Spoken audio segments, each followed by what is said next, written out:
Lightning like Steve McQueen. I'm in the fast lane when the light turns green. And I built tough, I ain't nothing but grit. Cause I made rugged blood, sweat, and spit. Yeah, like a horse I fly. Better push yourself in for a bumpy ride. I like to play hard, but I work harder. And I weather the storm cause I'm built stronger.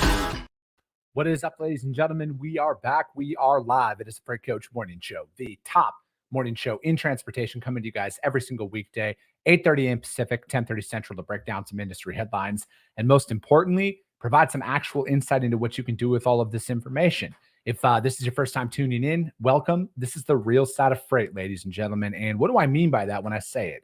It's I only speak to transportation professionals on this show, as well as my twice-a-week long-form podcast, because I want to talk to the right individuals who have done what you're looking to do or who are currently doing what you're trying to achieve, so you can take all that information, apply it, utilize it, and see a meaningful difference in your business and your life. It's one of the many, many reasons why I proudly fly this American flag behind me every single day. A, we're the greatest nation on earth, but B, I'm living my American dream, and I want to help each and every one of you live yours as well.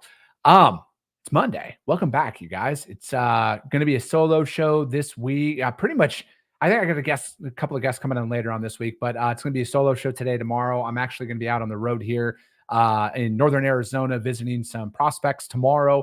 So I will be, Freight Coach Roadshow will be in full effect this week, you guys. But before we go any further into anything, as always, you guys got to give a shout out to my friends over at VHub, vhubapp.com. Whether you're a broker, carrier, or shipper, we all enjoy making money. And if you're out there running power only right now, or you're looking to create a drop trailer pool for your customers as a broker, or maybe even a small carrier, this is how you do that, you guys. You go on VHub, you reserve a couple of these repositionings, and then you get paid to move these trailers. So here's what they're working on right now, you guys, is they have Lafayette, Indiana, going down to Lake City, Florida. They got 20 of these trailers, and you get $500 US per trailer. They also have Fontana, California, going out to Springdale, Arkansas. You get $1,800 to move that dry van. They have Evansville, Wisconsin, going to Mississauga, Ontario. You get $500 US to do that. And then finally, they got Parkland, Florida, going to Milton, Ontario, and you get $1,000 US to do that. So hit them up, you guys, vhubapp.com. My man, Zach Lonergan and Stacy Steen, they will be in the audience. Just do me a favor. Let them know that the Freight Coach sent you. Flo, good morning to you, Flo. Good to see you. Tracy St. Clair watching over on YouTube. Thank you for tuning in. Billy Lake, what is up? He says, keeping it real. Good morning. Papa Freight in the house. Good morning, gang. Let's start the week with the real news, he says. Corey Buchan, happy Monday all. Louis Montano, great day. Good to see you, Louis. Scott Watanabe, the Freight Sensei. Good morning. Happy Monday. One more. Amen to that. Scott says, isn't that the truth? Talking about the real news. That's all I try and do, you guys, at the end of the day, is just bring you all my perspective from my actual experience in the industry. You will hear me jokingly say that I've moved 3 truckloads in my career, but I've moved a couple more than that, maybe like 6 or so. But yeah, you guys, at the end of the day, that's all that this stuff is designed to do is I just want to talk to individuals who've done the work, right? Like, this industry is out, there's a lot of things that can go on out there. And that's what we're here to talk about, is trucking and trucking only. Let me see here. Fernando Gutierrez, good morning to you. Thank you for tuning in. Dylan Turner, what is up, my man? Watching over on YouTube. Bruce Fox, good morning. Happy Monday. Let's go. Bill McIntyre, good morning to you. James Courier, what is up, brother? Good to see you, my man. Let's go. And then good morning from the traffic line in Houston, Texas, says LinkedIn user. Yeah, you guys, as the year, we're getting closer and closer to Q4, as you guys all know. And, it's never a bad time to look at how your operations are and ask yourself, what more can you do? I look at it like this. A lot of the opportunity, a lot of the why I got back in to brokerage when I did was because of the market we're in right now. I didn't want to jump back in, and I had thought about it right in 21 and everything, when everything was going gangbuster. I was just like, man, maybe I should jump back in at that time. And, I knew it wasn't the right time. And then 2022, halfway through the year, things are still going really well. And I was just like, man, maybe this is it. And I was like, nah, things are going to slow down. And that's the best time to build. Because like when things are, when things are easy, everyone's in there and doing it, right? And where we are right now for when this market is about to flip, this is really why I got back in it when I did. Because I know how hard it is to build, right? I've been in a building phase for the last 3 years, 3.5 years that I've been self-employed, and I'm going to be in it for the remainder of my life, right? Because I'm never going to take a W-2 ever again. But the market that we're in right now is one of the greatest markets that you can build in, right? Because like you have to fight for business right now, and it's the way it should be. Like this is hard. Running a business is hard. Building a book of business is hard. Getting customers to trust you with millions and millions of dollars worth of freight is hard. And you got to look at it like this. If you are in a position right now, whether you're an owner operator or a broker or whatever, if you're making conversations happen right now, if you're onboarding customers right now, if you're moving freight right now, just wait till when things turn, right? Like that's when the opportunities come. That's when the market shifts happen. And the market shift is going to happen, right? Um, I think that now more than ever, I constantly reassess everything that we're doing, right? Every single time we move a load, if it doesn't go smooth, I'm looking at what can we do differently? How can we improve, right? Because to me, it's always about that continuous improvement. Because here's one thing I'm certain of. I don't know anything. All right. I know a little bit. I'm learning, but I can always be better. I want to deliver an exceptional and elite product to all of my customers. My ultimate goal, and if I've said this recently, I'm going to repeat myself. My ultimate goal is one day when I reach certain levels of growth is that my smallest, lowest volume customer and my highest volume customer out there are going to sit in a room together and they're going to go on and talk about their experiences in dealing with us as a company.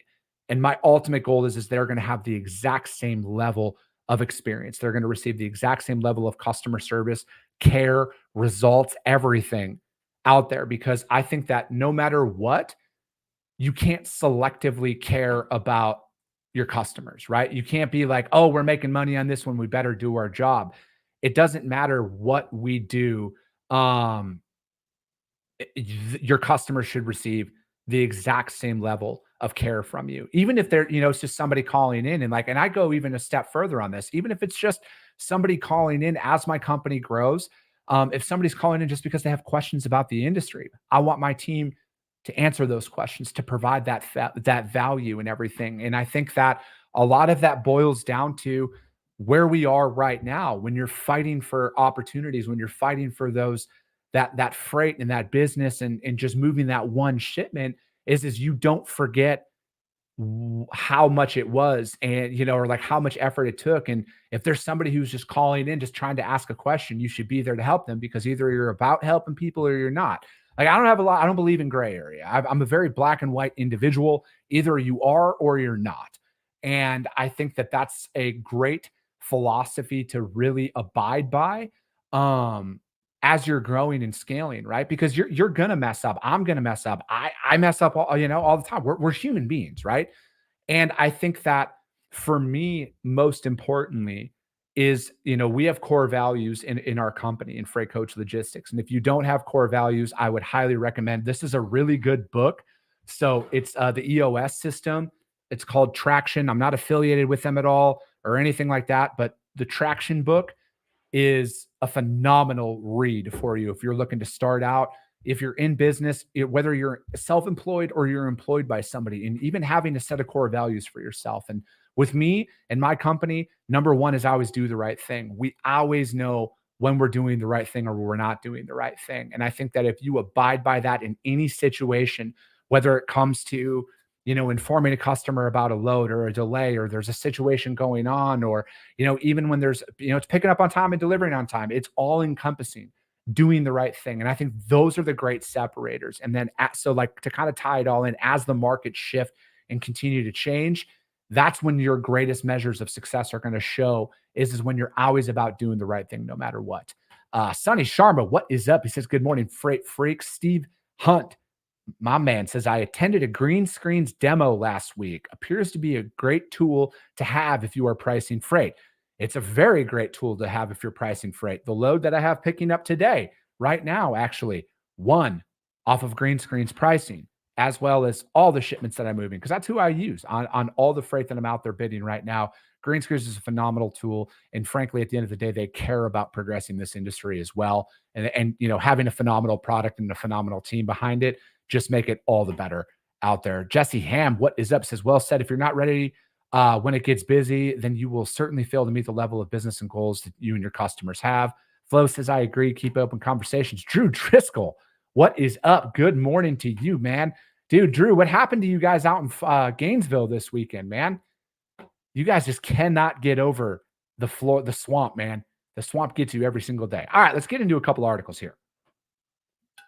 So as you guys know, if you're new to the show, you guys, I always do a little bit of a rant. I can call it a morning rant about just talking about stuff. And then, we break down some articles. All the links to the articles that we break down on this show are going to be up on the YouTube channel after the show, as well as the audio only replay, which is also available on iTunes and Spotify as soon as this show is over. Teresa Dunlap says, Green Screens also helps understand trending in different lanes. That is also another phenomenal point there, Teresa, is it's noticing the trends and getting ahead of the trends, whether it's a plus or minus, right? Whether the rate's rising or the rate's decreasing, it's getting ahead of those trend lines and bringing those out there to your customers. Especially if you do not have contracted pricing and you're out there on the spot market, that's just going to help you earn more and more business. I get it, Drew. I get it. We'll leave that one alone, man. I won't press it anymore. All right, first article, you guys, ttnews.com. Card skimming at truck stops is a huge problem for fleets. Contactless and digital payments can help solve this problem. Many of us have had to deal with the unfortunate problem of credit card fraud. You look at your monthly card statement and your eyes get wide after seeing the total. Then you notice several large purchases you never made and realize your card number was stolen. Although most card issuers reimburse consumers for fraudulent charges, you're still left with the headache of getting a new card, the number, and ensuring that it's set up across all your reoccurring payments. Now, take this example and multiply it by hundreds of instances a day. This is what's happening in trucking right now for diesel fuel purchases at truck stops across the country. When you consider the average fuel fill up for a truck drivers is $450, that kind of seems low considering the national average for diesel is like $4.80 a gallon right now. $4.54, excuse me, a gallon. $450 to fill up. I don't know. I went to public school, but that doesn't seem accurate. Anyways, it should come as no surprise that there's a massive problem for the industry because consumers are typically not liable. The bank and the merchants themselves are left holding the bag, often leading to negative outcomes out there. An age-old problem. The fraud occurring at truck stops is the result of an age-old crime, card skimming. And card skimming involves the use of illegal devices that steal credit or debit card information from unsuspecting individuals. Skimmers are installed at ATMs or fuel pumps, and then where they capture sensitive data when a driver swipes their card. Truck stops are particularly vulnerable for card skimming out there, and due to the truck drivers and still swipes the cards at the pumps on the daily basis. And that's one thing, I always use, I like the contactless tap to pay. Some of the pumps out here in Arizona will have them and stuff like that, but I like to do that as many times as possible. And I'm all about, so like in my business, for example, I have business credit cards that I charge everything to for what they were saying earlier for that example, right? Like I don't want somebody to get my bank account information or my debit card number and then bleed my account out. And then, I'll get the money refunded, but that's a lot of capital that I might not have access to for 30, 60, or 90 days or something like that. And that's why I like using business credit cards for all of that stuff. And then it's, because it goes on to says that it affects both large chains and smaller independent truck stops, and the actual cost of fuel skimming is unclear, but have estimated to millions of dollars each month. And then credit service companies, FICO, reported that the number of cards compromised by skimming across all businesses increased 368%. And I think that, that's a thing to look into as the markets, as the overall economy is, seemingly worse and worse out there. Fraud always fraud's always a problem. I want to be very clear about that. But as times get tough and things happen, that's when a lot of the fraud starts to come to light again. The trickle down effect. So, it goes on to say like what happens when a card is compromised, and then the scammer begins making fraudulent charges. And then, and here's another thing too. I'll say this. I've had my cards stolen in the past, and it seems like they'll come in and I can't, this is just, again, this is my experience on this. They'll go in with like smaller charges at like Burger King, or like just $6, $7 charges and shit, before they go in and try and make a large purchase right away, because those kind of go in line with most people's spending, right? So it's like, most people will go, they'll buy coffee or lunch and stuff like that. And then they'll make a big purchase once a month or something like that. So if you see those out of things, like cancel your card right away, dispute those charges right away, and the bank will normally step in and get that taken care of. But anyways, back, talking about reimbursements, the driver is left with no options but to use other payment methods for a new card to be issued, whether cash, a personal credit card, or payment times. This scenario typically means the driver pays out of pocket and keeps the receipts to make sure what's going on. And then with the volume of drivers and scammers out there, it's no wonder this is a common issue, especially with larger fleets dealing with skimmers. And I will note this: I do have two separate. I got a few business cards out there for that reason, right? If one does get compromised, I want to have access to another. So that's, again, I'm just speaking from my experience and what I do. Take it for what it's worth. Maybe you're doing the same thing. Let me know in the comments. Do you find the value in that, or is this something that you're going to do now after hearing what we're talking about? I look at it as I always want to protect my business at all costs. Then it talks about solving the issue. GPS technology and, and telematics, is a way to mitigate card skimming, but criminals work around this. Once they have sensitive data from the card, there's a bunch of ways for them to cash in. And then a much simpler solution, and one of the truck stop is advocating for, is through digital payments with no physical card.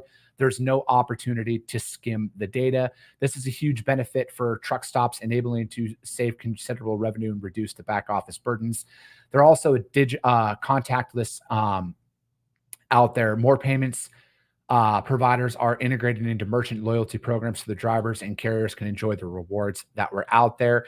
And as more merchants, fleets, and drivers in the industry eliminate physical cards, there's no doubt that card skimming will be on the decline. I think that it's definitely something that you take a lot more serious once you've had happen to them. And once you've had that happen, I think that getting that in place, and I can't speak for all fleets out there, but I know, maybe it's the larger fleets have like the code where they call in at the pump and say, code number, whatever. I've seen a couple of trucking companies do that, but that might be another way as you grow your business to look into, if you have like a fuel discount program with like a Love's or a TA or something like that. I'm sure there's alternative methods, and those are questions that you should be asking. Steve Hunt has a good one, suggested to have notifications on transactions for over a nickel sent to your email and or SMS. Yeah, that's a good one out there as well, man. I do that for to get those notifications as well. That article, you guys, ttnews.com, and it's talking about card skimming at truck stops is a huge problem for fleets. And then again, that's another thing too for if you're out there asking for advances and stuff like that, fuel advances and everything else, that's why you need to have an SOP in place to verify that that's the carrier who's actually doing the load and everything else, because ComCheck scams and advanced scams are another very real thing that'd be a cool article. If any of my journalist friends who are in the industry that are listening to this, write an article about this, talking about ComCheck scams and what we can do about them. I've had a bunch of steps that, maybe I'll do an episode on that. But again, details are everything, you guys. You got to remember that. Next article we are going to break down. What's up, John Radvansky? This is from FreightWaves, and that the FMCSA is proposing crash data appeals process for drivers, and then the agency would review cases that states previously denied.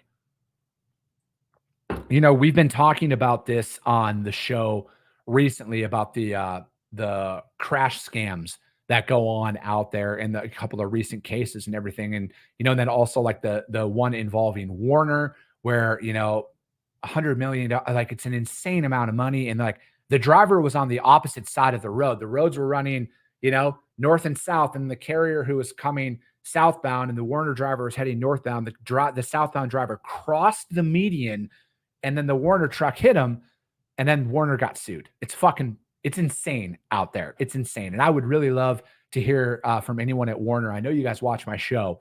If there's any resolution on that, or get me in touch with your legal department, have them come on my show and talk about that. Anyways, federal regulators are answering a call from drivers and carriers to fix the review process for questions about the accuracy of safety data. The FMCSA is seeking feedback from the trucking industry on a proposed process that involves the FMCSA being the final arbiter in alleged inaccuracies in crash and inspection data by state agencies. The proposed change in the review process was triggered by concerns about transparency and uniformity in the way that the requests for data review are addressed at the state level motor vehicle safety offices, and specifically RDR reconsiderations. Stakeholders note that program offices do not have a uniform process out there, which is odd. The FMC stated out there last Wednesday, and then they have also put concerns about the RDR reconsiderations are in many instances reviewed and declined by the same reviewer as the initial request. Users are calling on FMCSA to ensure the opportunity for an independent review, which consistently applied standards for data correction requests. Drivers and carriers, along with federal and state agencies, use the FMCSA system to request and track review of safety performance data stored in their information system that's out there. The data queue system, according to the FMCSA, provides users opportunities to seek and obtain correction of information maintained. It is, let me see, I think of it like this, and it goes on to say that requests involving mere factual dispute between parties would not ordinarily be accepted for review out there. And again, you should be able to, I think that, again, this is just my perception after reading the article, is that, it could happen in a state, and then the FMCSA, that there's a breakdown out there about it being applied or not applied, and it affects the carrier's safety scores out there. So I think this is a really good thing. Personally, I think that you should be able to go in there and be a part of it, and then ask for it to be reviewed and then reconsidered, and then before it's being recognized as being final. I think that's great. You should be able to do that, right? Because again, I think that, and again, I've talked to telematics companies that, having outward facing cameras and everything. And I'm not necessarily on board for the inward facing cameras, although I see the benefits of them, right? I'm all about improving safety, but I think if you own a truck, having an outward facing camera, especially for the amount of shit that you see, what's going on out there, I would want to protect my truck at all costs. And even if that is, it lowers or it gets the scores changed at a faster rate and absolves you from being guilty, because it seems like with a lot of trucking companies out there, it's guilty till proven innocent, which is kind of fucked if you look at it from that perspective. But it seems like that out there right now, right? So I would want to protect my investment, which is my business in this instance. I think this is a phenomenal article. I really do. And I think it's a great step to help carriers keep their business from getting absolutely punished by some of this shit. Freightwaves.com put that article out there. FMCSA proposing crash data appeals process for drivers. FMCSA, do it. You should be able to appeal this shit. Anyways, let me see. Teresa, anytime. I appreciate you joining in. Adolfo says 100%. Telematics and cameras can save you a lot of money. And Tony Darnell says, I wouldn't drive again without in and out facing cameras. Couldn't agree more. I would definitely have outward facing cameras. Last article, also from FreightWaves, American manufacturing income is coming back, and so are strikes. I've said it before, I'm all about American jobs. I want to have more American jobs brought back in here and having this up, but these strikes are, it's insane the amount of strikes that you're seeing out there from the unionized workers that are out there. And it goes on to say Biden's $9.2 billion electric vehicle loan to Ford seems like a perfect. So your taxpayer dollars went to loan Ford $9.2 billion out there. Announced in June, the loan to the Michigan automaker and South Korean battery manufacturer will spur the building of 3 EV plants in the U.S. That cheerfully means more eco-friendly cars and blue-collar jobs, environmentalism with a side of America first. There's just one problem. It's infuriated the United Auto Workers, which represents some 400,000 American employed in the automotive manufacturing and other trades. The historically Democratic Union has, in turn, refused to endorse Biden ahead of the contentious general election. 2 of Ford's new plants will be in Kentucky and the 3rd in Tennessee. Facilities in these 3 states are notoriously challenging to organize, thanks in part to their anti-union state laws. What's up? The union, the workers like Dan Vicente, a UAW local regional director and machine operator in Pottstown, PA. It's a way that Ford can have its cake and eat it too. The giant auto can explore EV manufacturing without risk of its bottom line and save massively of avoiding the union labor. American businesses and their employees are in an unusual position, partially thanks to the new policy efforts. Companies are expanding domestic manufacturing, but they're finding an American worker who isn't willing to work for cut rate pay. Employees are increasingly fighting back on low wages, working hours, and mediocre benefits, and are set to walk away from jobs entirely. Let me see here. I'm just going on, according to federal data, nearly 13 million Americans are employed in manufacturing work, the highest number we've seen since the Great Recession.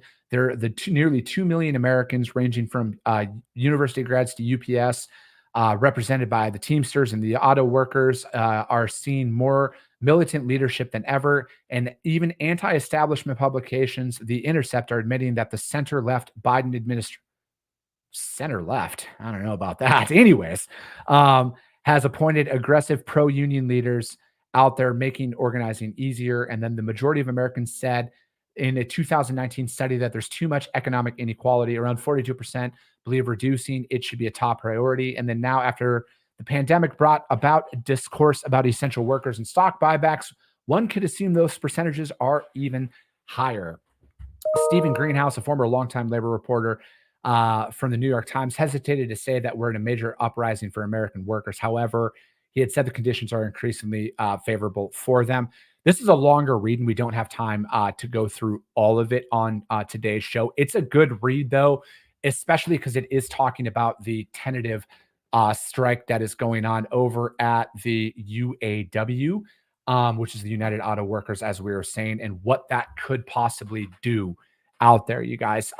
Again, I'm not going to go into my opinion on unions on this show today, because I've been very vocal on my stance on them.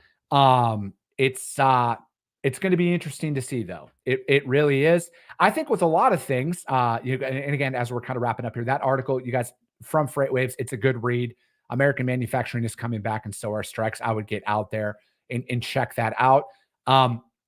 My opinion on a lot of things is they're the wings of the same bird. So the union and everybody else, they're all fucking benefited from it, at the end of the day. And that's just my stance on it. It just seems that the more and more articles that I read on this, they're all doing the exact same shit at the expense of the everyday worker. The unions are enriching themselves and everything else. And let me see here. Jerome Jones, what's up, man? It has been a minute. Good to see you, brother. And then Adolfo says Ford built their new plant in Michigan with UAW input, adding 6,200 jobs last year. This was an EV plant. And UAW is really testing my pro-union stance. It's getting interesting, man. It's getting interesting. Here's what I'm about, man. I'm about freedom, and I'm about everybody fucking making money and not getting taken advantage of. And I know that there are people out there that do that. I can only speak for myself. Yes, I am 1,000% a capitalist, but I believe in responsible capitalism and making sure that everybody is making a fair share at the end of the day for the work that they're putting in, because I'm a real human being who goes through real shit just like everybody. And I know that the challenges that I have at times with like insurance and everything else for my family, I never want to put my team in a position to where they would have to do something like that and force a challenging decision about what to do to take care of their family. So that's all I'll say. That's all we have time for today, you guys. But that's going to be it. We'll be back tomorrow. Freight Coach Roadshow will be full in effect. I'll be going live from a hotel room in Northern Arizona as I'm out there visiting prospects. Get out there, you guys. Keep pushing with your sales. Stay present and everything else. We'll be back tomorrow, 8:30 a.m. Pacific, 10:30 Central. And as always, if you guys got value in what you heard here today, subscribe to that show. Share it out there to your network, because if you see value, your network's going to see value as well. I appreciate you guys. I love you guys, and we'll be talking to you soon.